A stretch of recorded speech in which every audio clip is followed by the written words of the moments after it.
वाङ्मय में कहा गया है, न तस्य दुःखम बिभयन्ति नाइयो, न मित्तवग्गा न सूया न बंधवा, एको स्वयं पच्चण हो इ दुःखम कत्तारमेवं अनुजाइकम्मम।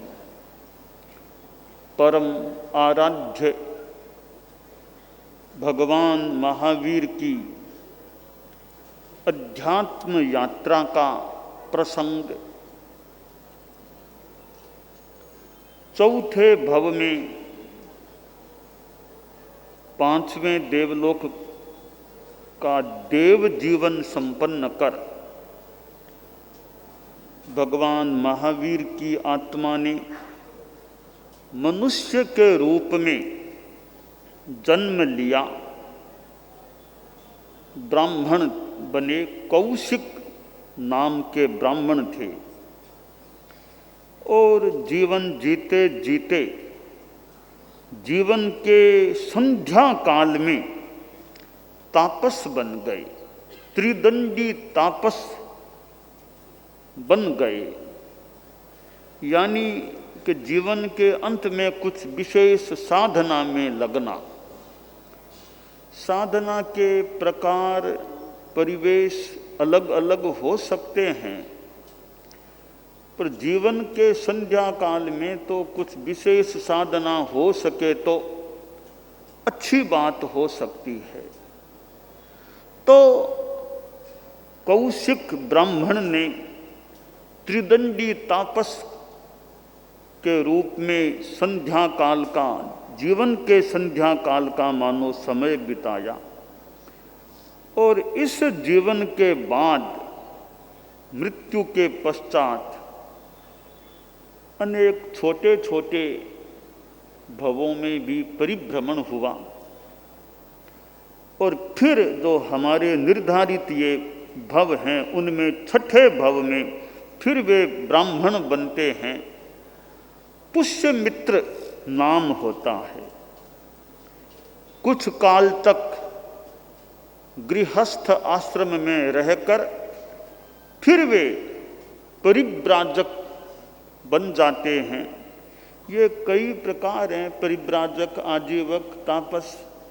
परिव्राजक बन गए और फिर आयुष्य संपन्न होता है, और सातवां भव प्रथम देवलोक स्वधर्म में उपपन्न होते हैं। वहाँ से च्युत होकर आठवें भव में अग्निद्योत ब्राह्मण के रूप में होते हैं।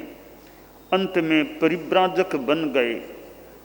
फिर नवमें भव में ईशान देवलोक, दूसरे देवलोक में देव बने। फिर 10वें भव में अग्निभूत ब्राह्मण हुए। आखिर में परिव्राजक बन गए। 11वें भव में तीसरे देवलोक में देव बने। फिर 12वें भव में भारद्वाज नामक ब्राह्मण हुए।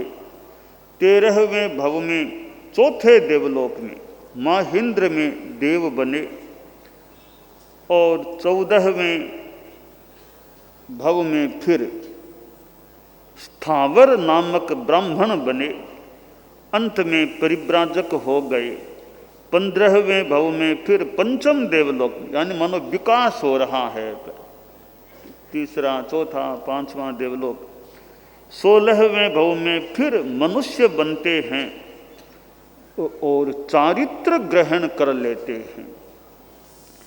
चारित्र ग्रहण किया और निदान भी कर लिया कि मैं प्रबल बलशाली बनूं। ये निदान करना तो एक साधना को मानो एक भ्रष्ट करना, खोना, कुछ भी कह दें। पर कई जीव निदान भी कर लेते हैं। तो नए सार या भगवान महावीर की आत्मा ने भी निदान किया है प्रबल बलशाली बनने का। आगे वासुदेव बनना है।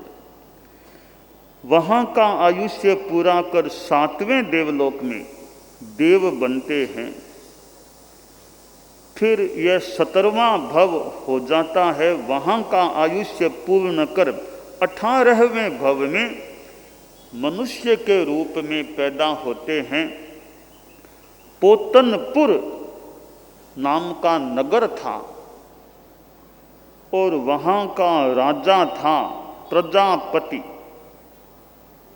2 रानियां थी।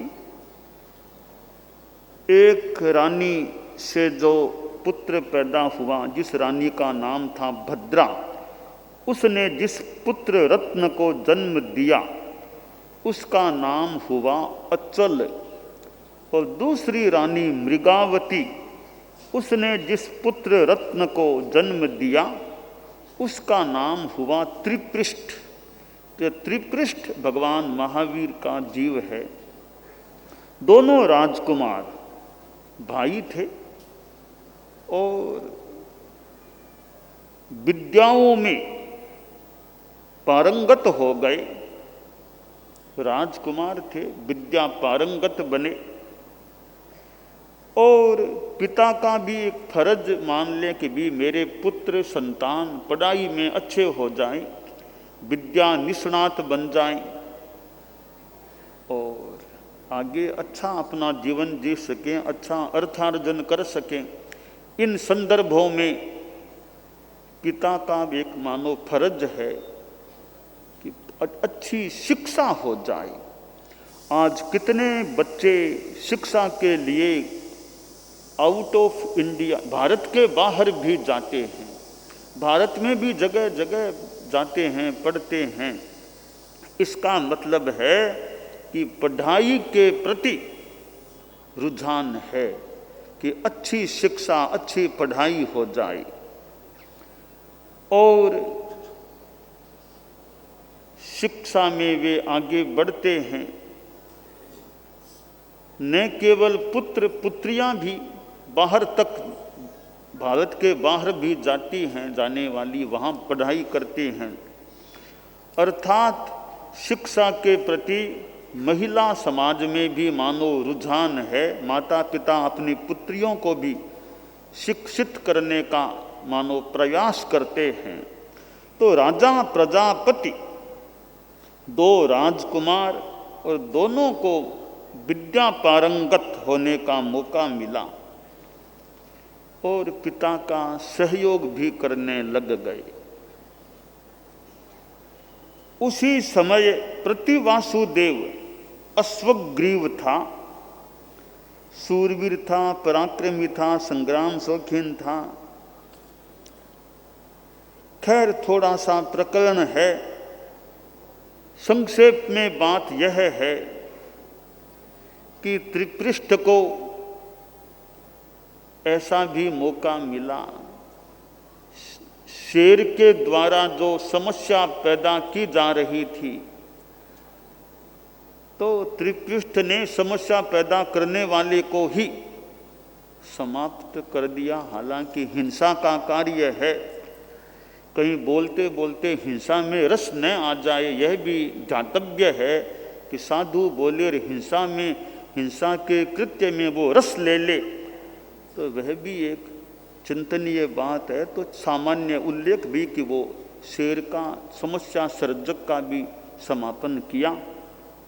और इधर अश्वग्रीव प्रतिवासुदेव था, तो वासुदेव तो प्रतिवासुदेव का वध करते हैं सुदर्शन चक्र के द्वारा।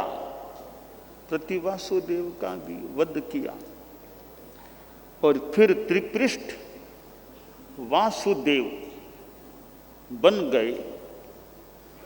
जैसा कि मरीचि के भव में जो बात आई थी कि प्रथम वासुदेव बनेंगे, तो ये भगवान महावीर का जो जीव है, यहाँ वासुदेव बनते हैं और बलशाली, निदान किया हुआ था प्रबल बलशाली बनने का। और सत्ता हाथ में आती है, पास में आती है। सत्ता वैसे सेवा के लिए होती है। राजनेता होते हैं, राजनीति में जो आते हैं बहुत बड़ी बात है, यूँ भी सत्ता में आए हैं। राजतंत्र प्रणाली में तो राजा होता है, राजा भी है तो आखिर मानो सेवा के लिए है। और राजा ये सोच ले मैं तो सर्वे सर्वा हूँ, तो सर्वे सर्वा है। कभी कर्म ऐसा धक्का देते हैं, सर्वे सर्वा को सर्वे असर्वा भी कर्म कभी बना सकते हैं। राजा को भी गद्दी छोड़नी पड़ती है और कहीं जंगल में भी उसको छोड़ दिया जाए। इसलिए सत्ता का घमंड नहीं करना चाहिए कि सत्ता मिली है, हो सकता है पुण्य का योग है।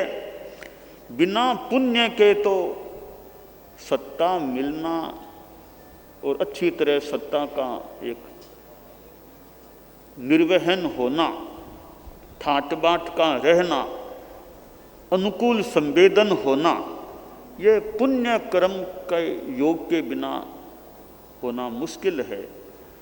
तो वासुदेव बना है तो कोई पुण्य का योग, सत्ता त्रिखंड अधिपति, सत्ता हाथ में आई है। सत्ता के साथ अधिकार मिलता है, पावर मिलता है।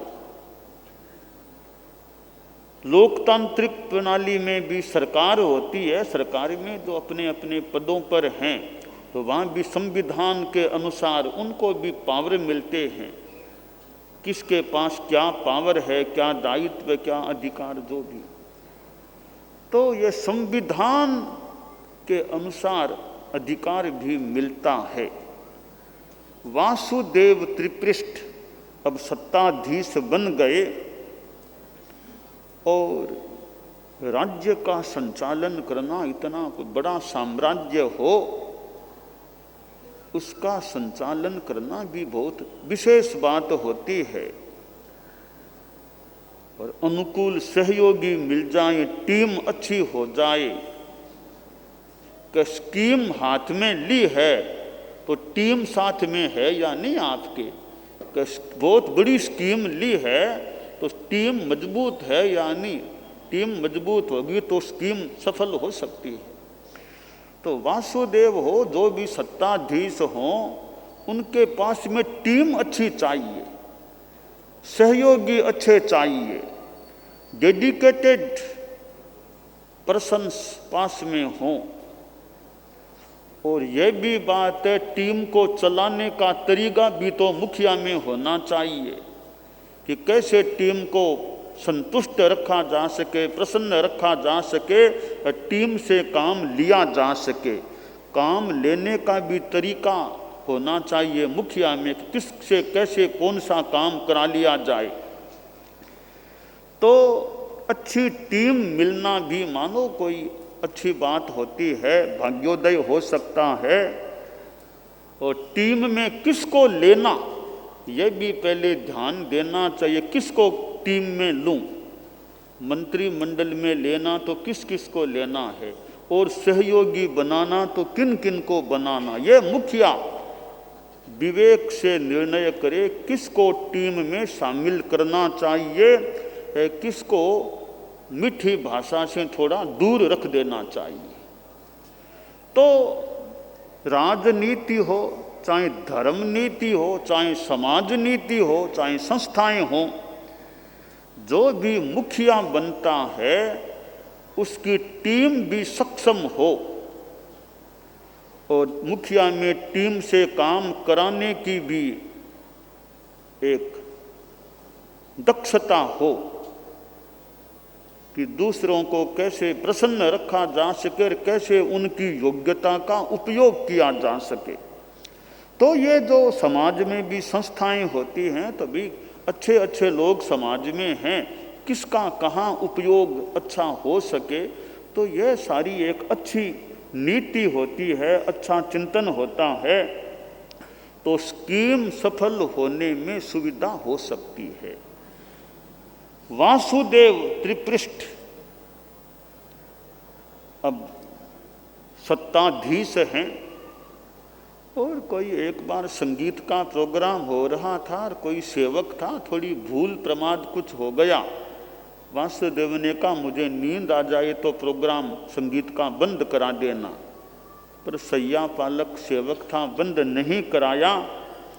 और वासुदेव सत्ताधीश था कि इसको कानों को रस आ रहा है संगीत में, मेरे कहने के बाद भी बंद नहीं कराया, इसके कानों में गरम गरम शीशा डाल दिया जाए।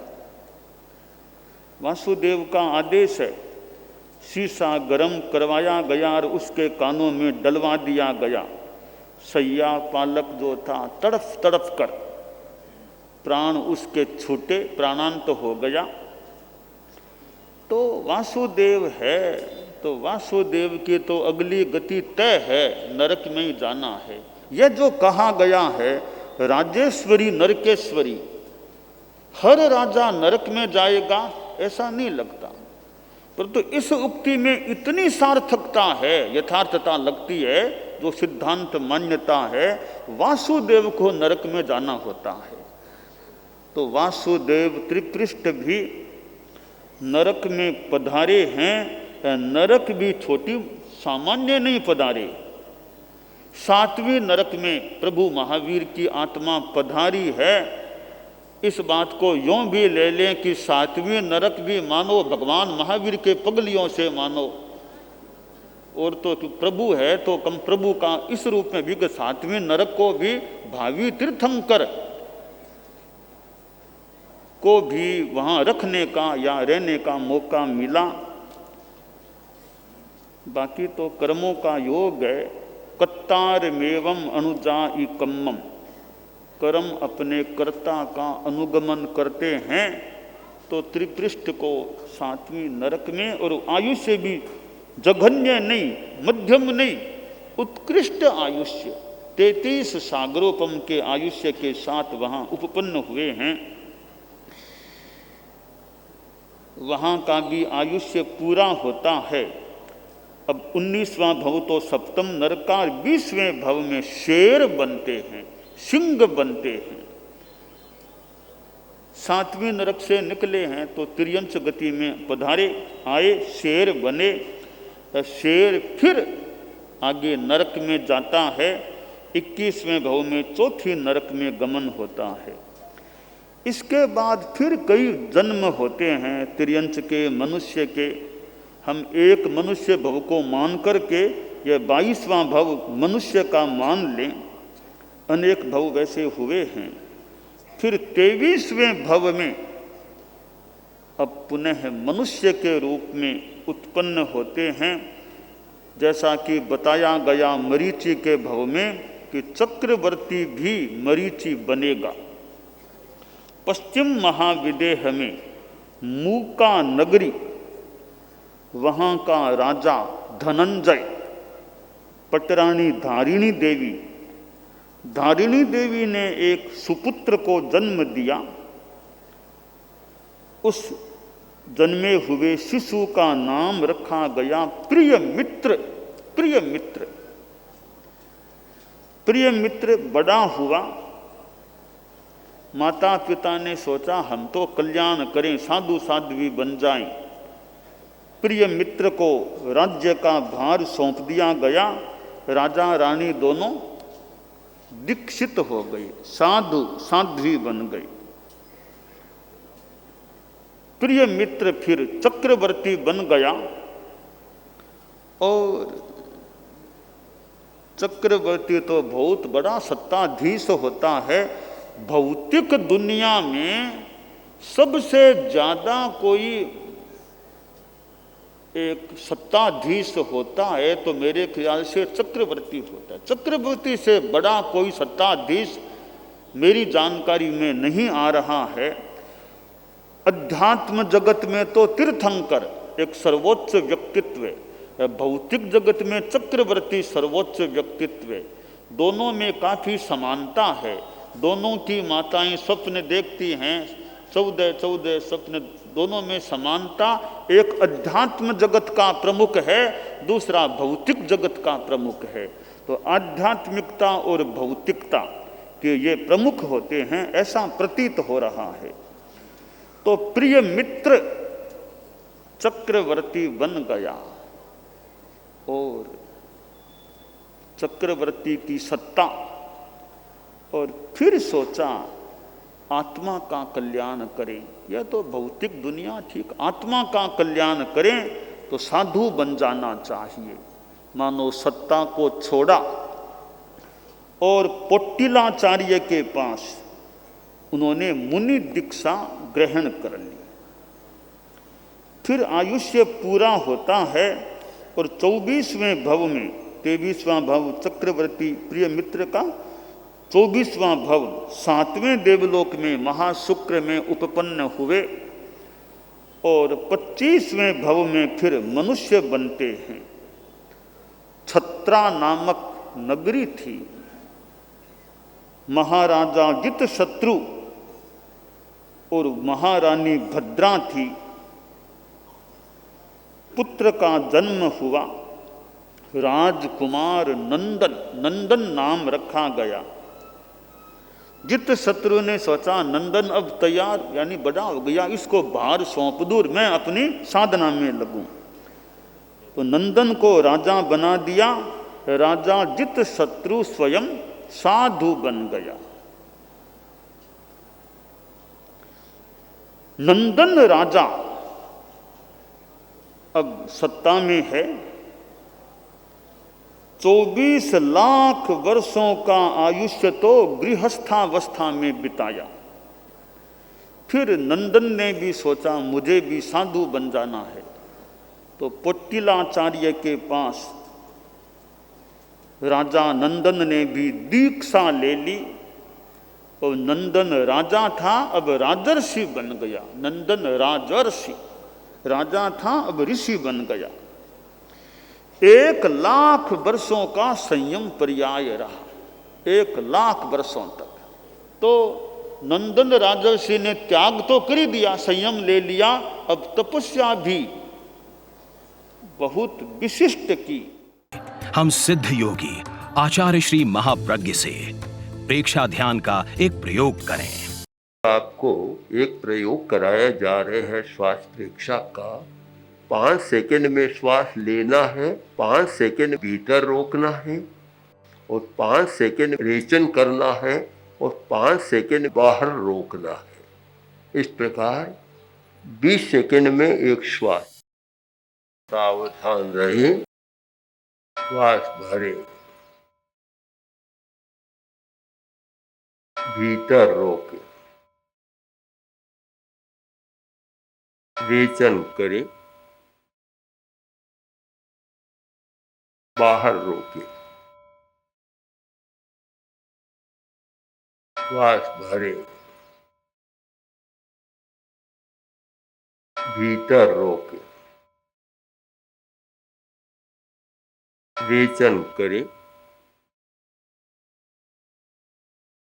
बाहर रोके, श्वास भरे, भीतर रोके, रेचन करे, बाहर रोके, श्वास भरे, भीतर रोके, रेचन करे,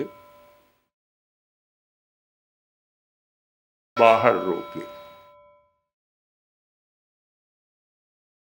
श्वास भरे, भीतर रोके, रेचन करे, बाहर रोके, श्वास भरे, भीतर रोके, रेचन करे, बाहर रोके, श्वास भरे। प्रयोग संपन्न। तो ये ध्यान के बहुत छोटे प्रयोग कराए हैं और इनका स्वयं बार बार अभ्यास करें तो एक अच्छा अभ्यास हो सकता है। ओम आसम।